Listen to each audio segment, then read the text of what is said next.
Okay guys, I really wanted to show you all this, so I'm making my own fabric. So what I did was I took my gel plate and put some ink on it and swooshed it around.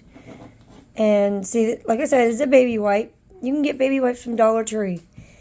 So swoosh around, laid my baby wipe on there, used my roller, and created that fun background. And then once it dried overnight, excuse me, just get your favorite stamp and stamp it out. Using Stays On ink though.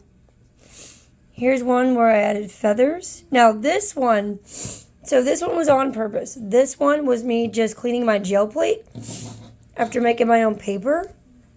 So, but it still came out pretty, looking like tie-dye. So as you can see, I added feathers on this one. And then, I mean, look at that. It's like nice, thick. This would be so cute as a journal cover or just little pieces to add to your journal. Now this one here is another one where it was not on purpose. I was cleaning my gel plate and this fun, beautiful pattern happened.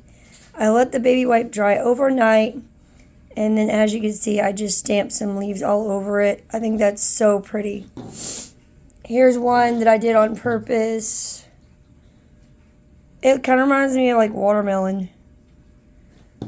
And then these are ones that were just from cleaning. It's more like a grungy vintage look to these. This one and this one.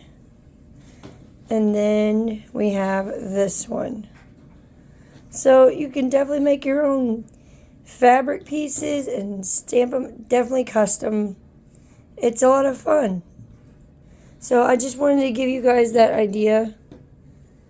I don't know if anybody's tried it. When I post things, I am not saying that I came up with this idea. I'm just saying, showing you what I've done. Because, you know, there's like tons of YouTubers on, and you can't possibly see what everybody's doing. So if somebody's done this, then, you know, awesome to them. I give you credit. But I'm just saying, this is what I did. And I hope you guys enjoy it.